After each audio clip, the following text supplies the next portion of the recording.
Chhatrapati संभाजीनगरमध्ये mail nurses बचाव समितीच्या वतीने आमरण उपोषण गेल्या 5 दिवसांपासून सुरू आहे। मध्यरात्री पोलिसांनी बळाचा वापर करत उपोषणकर्त्यांना घाटीत दाखल केलं होतं आणि यावर उपोषणकर्ते आक्रमक झालेत। आज मंत्री महोदयांनी उपोषणस्थळी भेट दिली आहे, पाहूयात। मेल नर्सेस बचाव समितीच्या वतीने जिल्हाधिकारी कार्यालयासमोर आमरण उपोषणावर बसलेल्या विद्यार्थ्यांना मध्यरात्री पोलिसांनी बळाचा वापर करत घाटीत भरती केलं। यावर विद्यार्थी आक्रमक झाले। आंदोलनस्थळी राज्याचे सामाजिक न्याय मंत्री तथा पालकमंत्री संजय शिरसाट यांनी भेट दिली। यावेळी माध्यमांना त्यांनी माहिती दिली, पाहूयात ते काय म्हणाले। उपस्थित सर्व उपोषणकर्ते 15 ऑगस्टच्या पूर्वी मला वाटतं सर्व शिष्टमंडळ माझ्याकडे आलं होतं। 80-20 जो काही हा डिफरन्स आहे त्या संदर्भात त्यांनी मला निवेदन दिलं होतं।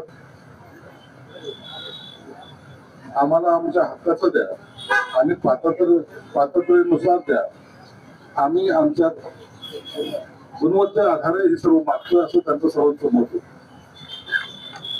त्यांनी ज्या गोष्टी मला सांगितल्या त्यामध्ये मुंबईला जे काय उपोषण किंवा आंदोलन झालं त्याच्यानंतर फक्त सेक्रेटरीची भेट झाली।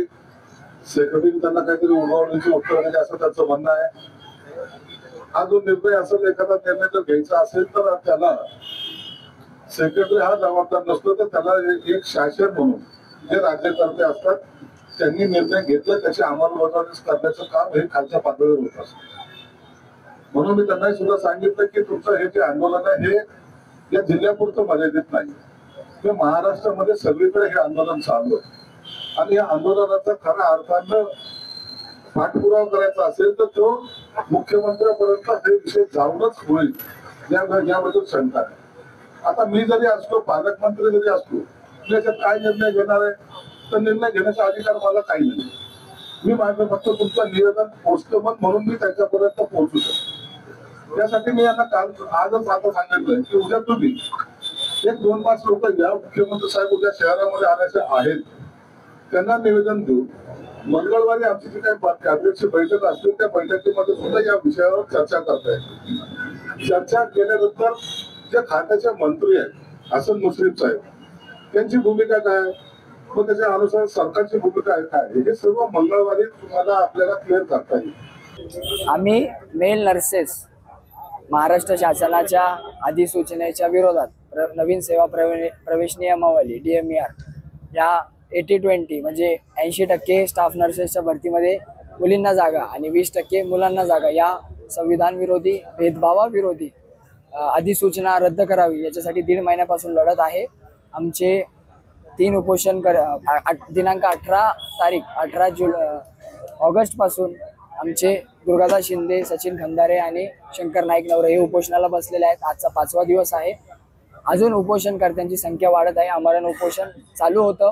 आज आम्हाला पालकमंत्री इथं आलेले होते। आम्ही त्यांच्या भेटीची भेट द्या आम्हाला म्हणून त्यांना आम्ही बोललो, तर त्यांनी आम्हाला मध्ये बोलवलं। सविस्तर मध्ये त्यांनी मुद्दे काय आहेत, मी याच्या आधीही आमच्या शिष्टमंडळ त्यांना 15 ऑगस्टला विभागीय आयुक्त कार्यालय इथे भेटलं होतं। त्यांना सांगितलं होतं की सर आमची सचिवांसोबत बैठक झालेली आहे। हसन मुश्रीफ जे खात्याचे मंत्री आहेत, वैद्यकीय शिक्षण मंत्री, त्यांना हा मुद्दा माहिती आहे। सगळ्यांना हे गोष्टी माहिती आहेत, पण त्याच्यावर तोडगा निघत नाहीये। सरकार म्हणते प्रशासनाने केलाय आणि प्रशासन म्हणते सरकारने केलाय, याला कुठलाही वैज्ञानिक दृष्टिकोन अहवाल काहीच नाही, हे त्यांना आम्ही पटवून दिलं। आज 5वा दिवस आहे तुमचा या विषयावर उपोषणाचा। हो, नेमकं काय घडलं तुमच्यासोबत? काल रात्री अत्यंत धक्कादायक प्रकार या उपोषण स्थळी झाला। आमचा कार्यकर्ता दुर्गादास शिंदे हा त्याची तब्येत दुसऱ्या दिवशीपासून उपोषणाच्या खालावत होती सातत्याने। काल त्याची परिस्थिती अत्यंत नाजूक झाली। मी संध्याकाळी 4 वाजेपासून सर्व पोलीस यंत्रणेला जे आम्हाला अलर्ट केलेले आहे त्यांना सांगत होतो की साहेब आम्हाला ॲम्ब्युलन्स पाठवा, आम्हाला त्याला ॲडमिट करायची गरज पडत आहे। तर सगळे पोलीस प्रशासन कोणी उपलब्ध झालं नाही। रात्री 8 वाजता आम्ही 108 वर कॉल करून ॲम्ब्युलन्स आम्ही मागवली आणि त्याला घेऊन गेलो। ते झालं असताना पोलिसांनी कुठेतरी त्यांच्यावर दबाव आला, काहीतरी ॲडमिट करायच्या नावाखाली शंकर नाईक नवरे हा माझ्या उजव्या बाजूला आपण बघू शकतो, हा कार्यकर्ता टॉलरेट करण्यास इच्छुक होता आणि तो पुढे जाऊ हे आंदोलन उपोषण पुढे बळाचा वापर केला आणि जबरदस्ती ते इथे घेऊन गाडीत कोंबून त्यांनी घाटीमध्ये घेऊन आले. मी घाटीमध्ये होतो. आमच्या कार्यकर्त्यांनी घाटीमध्ये पोलिसांना प्रश्न विचारला की ते म्हणाले, मी म्हणलं साहेब यांना काय इथं आणलं शंकरला, तर त्यांचं असं म्हणणं होतं की त्याची तब्येत बरी नाही. म्हणलं ते तब्येत बरी आहे हे पोलीस नाही ठरवू शकत. पोलीस हे काही डॉक्टर नाही आहेत. पोलिसांकडे प्रमाणपत्र कोणते डॉक्टरचं?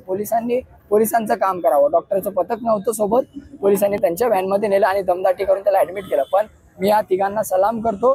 दुर्गादास शिंदे, शंकर नाईक नवरे कुठल्याही उपचाराविना घाटीमध्ये रात्री पडून राहिले. त्यांनी लेखी दिलं आणि आज पुन्हा उपोषण स्थळी आलेत आणि हे आंदोलन पुढे कंटिन्यू राहणार आहे. आमचं उपोषण कंटिन्यू राहील. पालकमंत्र्यांनी उद्या सीएम देवेंद्र फडणवीस साहेब आपल्या शहरात आहेत, त्यांची भेट घालून देऊ इतकं आश्वासन दिलेलं आहे. त्याची प्रक्रिया चालू झालेली आहे पोलिसांमार्फत. आम्ही सीएमला पण उद्या हेच मुद्दे सांगणार आहोत.